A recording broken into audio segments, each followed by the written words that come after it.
So my name is Ivy Nanayakkara, and I'm from Halton Healthcare. Halton Healthcare, I work in occupational health and safety, and for today, I am going to take you on a bit of a journey about some of the design elements. We are really excited at Halton Healthcare because we have lots of new building going on, and we haven't yet moved into any of our new facilities. So I'm kind of taking us on the planning journey a bit for people to have a line of sight into what that looks like. So Halton Healthcare is located in the GTA, just outside the GTA to the west. We are a multi-site healthcare organization with 3 hospitals in Georgetown, Milton, and Oakville.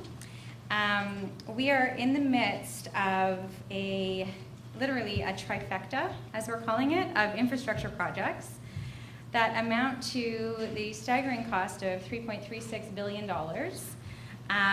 In Oakville, it's a greenfield project where we are replacing our Oakville Trafalgar Memorial Hospital with a brand new facility scheduled to open in December of this year.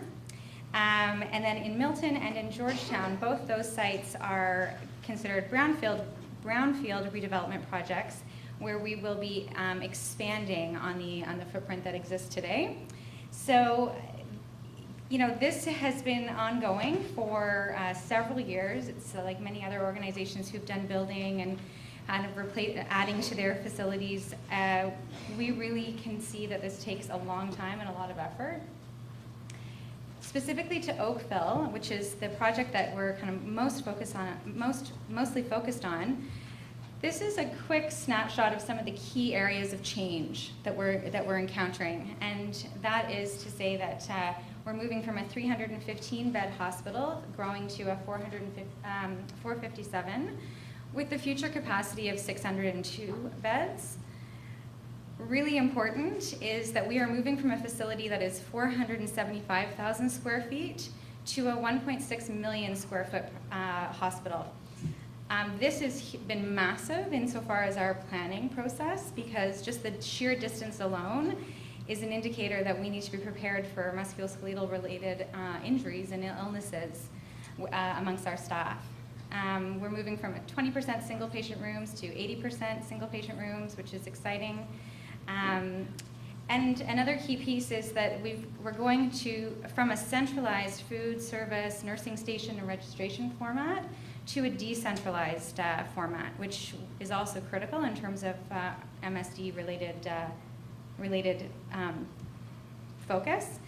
And then also in the new hospital, we have a handful of new services that you can see here: cancer clinic, radiation clinic, some ambulatory procedures, child and adolescent day programs. So really, this helps us we really need to be focused on this in order to be able to figure out how are we going to effectively and successfully move into this space with minimal kind of impact to our staff, patient care, and all the other things. What we have really focused on is the operational readiness, and for us that's defined as the success of that means that the right people with the right attitude at the right place at the right time, working with the right equipment and technology in accordance with right policies and protocols. So it's a fairly loaded statement of what is operational readiness. With that said, it's really important because this really has been the bedrock of all the work and all the planning that we've done. Much of this, the way we've attacked that operational readiness is founded on, focusing on what are our risks, and really trying to figure out what the roadmap is for our operational readiness, and that concept of moving from a construction focus to a operations focus. And that's challenging because at the time of construction, there's a lot of excitement that's put into the bricks and mortar and aesthetics and that type of thing, but then how do you actually get from that concept to, you're no longer choosing paint colors necessarily, but you're actually having to move into your new house and figure out what that looks like. So we really needed to look at everything. So it was looking at the standardizing of processes, looking at what is the methodology that we're going to use to look at how to get to that operational readiness safely. And so the way our organization has addressed this is through kind of a framework that's based on change management and project management foundations. So this, I don't expect anybody to actually be able to read this, but it's also important because it really does highlight the project management, the lean methodology that's gone into this, and really this is, I actually have some examples here of placemats, posters. This has gone into everything from top level down to the front line. Everybody has been aware of this process and where they fit into it. And thinking about things like what are the clinical risks that we may face entering into the new building, the financial risks, and also reputational risks. These are all things we've really taken very seriously and tried to mitigate as much as we can. So in terms of embedded into that operational readiness and operational planning framework are 7 tactical elements. You can see that those 7 tactical elements are program, financial, people, process, technology, facility, and operational communications. For our purposes today, I thought I would focus in on people, process, and technology as those operational readiness tactical elements, because I think that they are directly connected to the work that things we're talking about today. So, where process is concerned, how do we address this? We looked at the list is endless in terms of what the planning groups were that were erected during this operational readiness planning. Everything from, well, virtually everything. There's a committee for everything. And what really happened through that process evaluation was a scrutiny over all of our current states. And we had multiple stakeholders at the table for all of these events, where we used lean methodology. So there was several people, I think over 50 Greenbelt projects were completed in order to get us to that go live place.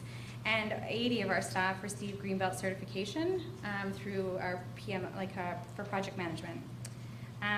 We used a lot of change heat maps in order to understand where do we need to focus our energies, and to understand what the risk looked like. And this is we met regularly. There's a lot of committees that all this went through. But we needed to understand certain things like the design itself, the space, the services and technology, and what are the risks that we're going to find through that.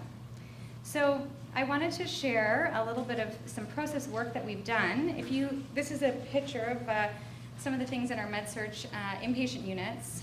We've gone from, we're moving to a pod model, which we think is going to be really useful in the reduction of musculoskeletal disorders, where each unit has the capacity for 36 patients divided into 3 pods of 12. That decentralizes the team stations as well, so we have everything closer to the patients, less travel for nurses and other allied health professionals, and additional services. They need to travel less because all the features that they would need for patient care are closer to them. As well as we have this very fancy a pneumatic tube system in order for the transportation of services and, well, not services, but like lab samples, medications, small equipment, records. This is all available through this magical tube system that travels through the hospital, so there's less transportation that's actually required for the staff. So here's a visual of the pod system. This is a pitch, like a spaghetti diagram, where you can see the foot traffic and the decentralized nature of our current state, so without the pod design. And you can anticipate that this is where people, nurses, are traveling across a unit. And then after the pod design, you can see that we can identify that it's condensed. Certainly people are having to travel from place to place within that, but the space is smaller. And we did implement this in our current hospital in some areas to test it out. Truth be told, it's not a true representation of what it will look like when we move to that much larger footprint, so we still are waiting to see what it's going to look like, but the feedback thus far has been really, really positive from our staff who have been using that in the legacy site.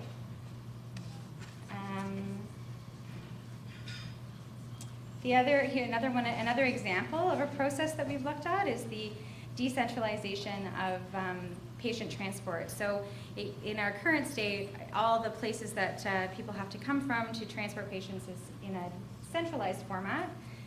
When we looked at a 2-week period of time to reduce that, to decentralize it, you can see that it was a total of 28.2 kilometers that were walked, in contrast to the centralized model of 85, and with a savings of 57 kilometers traveled over the course of 2 weeks. So again, we feel that this is really great, really progressive.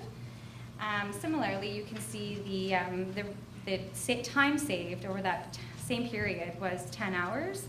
And while 10 hours in some respects is not much, it's actually very significant when you look at the human and the financial cost associated with that 10 hours over 2 weeks. You know, what does that look like as you, on a cumulative basis? And then this is another one that's kind of interesting. You can see for our core lab, the current state metrics are that our staff are traveling 0.86 kilometers per day to 322 per year. And you can see this spaghetti diagram as well. There's a lot of traffic. This spaghetti diagram represents over just 1 hour, from 7 in the morning till 8 in the morning, of where workers are kind of going for their process. And then this is the change in format. We've had a 33% reduction in steps, which I think is great, and then also a streamline of effectiveness in terms of the workflow itself. So beyond process, I wanted to talk about the tactical element of equipment and technology. There's a lot of things that have gone into the procurement of equipment for our new hospital. Everything from computers to wall stations, to the beds, to the stretchers, to lifts, etc. And I think when we speak about the procurement process in general, I think the nice thing, it's not a surprise in the public sector to recognize there's a massive regulated procurement process. But insofar as understanding what our staff feel like and the multi-stakeholder engagement on what are we going to put into this new hospital has been really impressive. For instance, occupational health has been at the table regularly, through the entire process. We've had nursing, we've had infection control, we've had, any number of other groups who have been had ability to weigh in on their feedback. We've had things like user acceptance testing. We've had demo days where we've solicited feedback just at large, which is really exciting and helps us with engagement for staff, as well as helps us really make some informed decisions about what equipment that we are going to be putting into this new space. Because as somebody else has said, the frontline users are the ones who really are able to affect that change by getting their input in.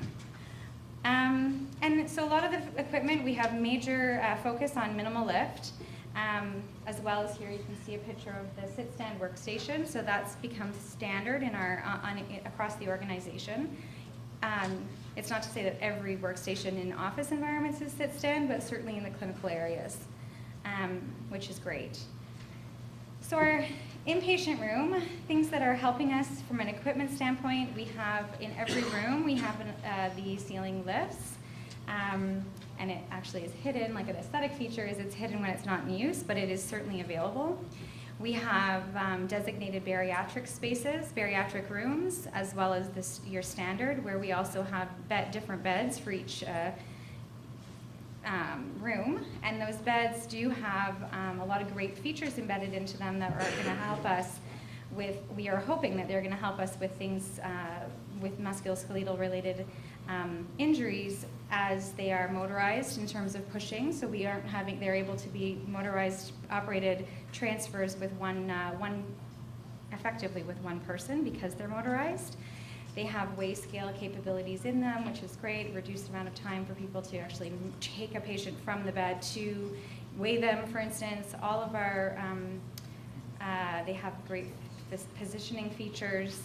And we've also implemented what's called the AirPal patient transfer system, which I think is a little bit similar to what you were speaking about. But essentially, we have a few of these in our current space, but these are now standard practice and for use in our new hospital. So the amount of these AirPal transfer systems, which essentially is kind of like an air mattress that lifts patients up higher so that you can do a lateral transfer as opposed to having to roll and all the rest of it. So we're really excited about that, and the feedback again from our nursing staff especially, and is just that they're thrilled about it. As well as naturally things like anti-slip flooring has been built into the design across the board. I spoke already about this pneumatic tube system, but overall, we think that this is, especially given the huge footprint of this building and this space, we really need to be cognizant of ways to reduce the actual foot traffic. And then, not to have anything working in isolation, as we learned this morning, is really important to have systems that are built on multiple layers, equipment, space, design, and then of course there's the people factor, and that's the training. So we have this golden opportunity, or the way we've looked at it is we have this golden opportunity during the transition from the old legacy site before we move in. We've had a good period of time, so our substantial completion of the new hospital actually was July 31st of this year, but we have this entire window of time until December 13th where we're actually activating that building. So that was intentional. The organization intentionally took that extra bit of time to make sure that we had everything in place and that we're doing things like simulations and day in the life activities in the new space, as well as really leveraging that opportunity for training and orientation, and making sure that we hit at the bare minimum on entry to that new site the compliance for training, recognizing that we also want to embed an element of competency as well. And so I'm mindful of some of the comments about that, and that it needs to be ongoing. So our training and orientation process is really intended on kind of being a scaffolding for individual staff members to be increasingly competent, situated in their new space with the new equipment and the new spaces, new equipment and the new processes. So you can see here that you kind of have the self-training at the center, but it kind of goes out unit at the intersections where people will cross hospital-wide, and then also effectively within the community as well, or the neighborhood. So we're really confident, I think, that we've put our best foot forward in terms of training and orientation. That said, there's always more that you can do, but the hard part is, what we've heard is getting people to be actually able to attend training. So with this opportunity to say that we can actually move into the new hospital, we've kind of put a pretty rigid approach to say nobody's going to get the opportunity to work in that shiny new building until they have effectively gone through the orientation. So that, and people have been really responsive to that. So that's been really great. And then I just wanted to close with the fact that I think it's important that we do talk about prevention, and in the context of reacting to musculoskeletal disorders and finding ways through equipment and process and so on in terms of the actual work that we do. But I think that it's critical to complete and round off that approach through supporting your staff through wellness initiatives. And I think Halton Healthcare has a very robust program through our wellness initiative that's called Press Refresh. It's a campaign geared to supporting employees' both mental and physical well-being, where taking that time to be focused on yourself, be focused on being strong, mentally and physically is important. So in that vein, in the new hospital, as well as where we are today, we have a dedicated employee wellness center, which is brilliant. There's some photos of it at the bottom of those slides. It includes a wellness library that is filled with everything very scientific to everything not so scientific, where people like to gravitate to that. We have a meditation room, we have an employee lounge, we have a 24-hour, 7 days a week fitness facility, and a courtyard actually with a walking labyrinth. So this is an exciting piece for us too.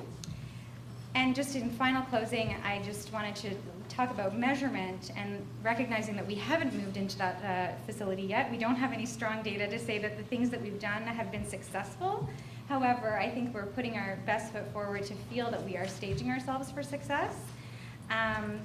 With that said, we have done some anecdotal, we've sought to get anecdotal feedback from our staff. Here's some examples of some of the things that they have said, all of which has been positive.